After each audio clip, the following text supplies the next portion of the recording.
Avalanche.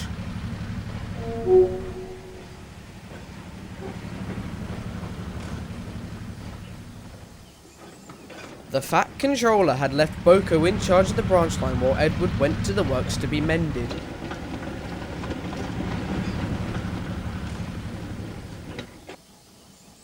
Edward needed to be fit before the summer visitors came. After a week he was growing bored. Then a newcomer arrived. She was a wooden coach and Edward thought there was something familiar about her. That evening he heard a quiet, timid voice. Excuse me, it said. You're Edward, aren't you? Oh, that's right, he smiled. Haven't I seen you somewhere before? Perhaps, replied the coach.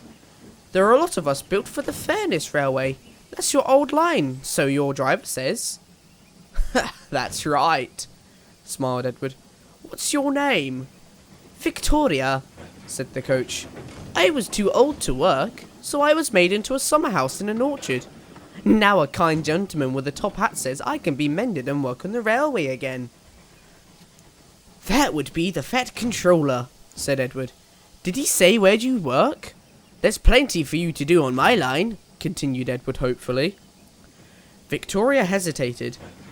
I think the, Fat Controller knew, she said, but he didn't say. Where did you work in the old days? Asked Edward. My friend Helena and I worked on a branch line to a station called Lakeside, Victoria said. There was a big lake with steamers on it.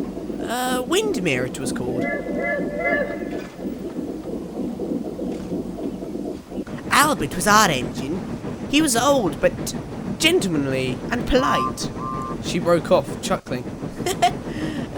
Except once, Victoria explained. It was winter and very cold. Even the lake was beginning to freeze over, and that didn't happen often. I don't suppose you had any passengers off the steamer then, put in Edward. Oh, you'd be surprised, Victoria said. For some, it was the easiest way of getting from the town to the other side of the lake. Anyhow, on this winter's day, the snow wasn't too bad at the junction, so we were all right when we set out.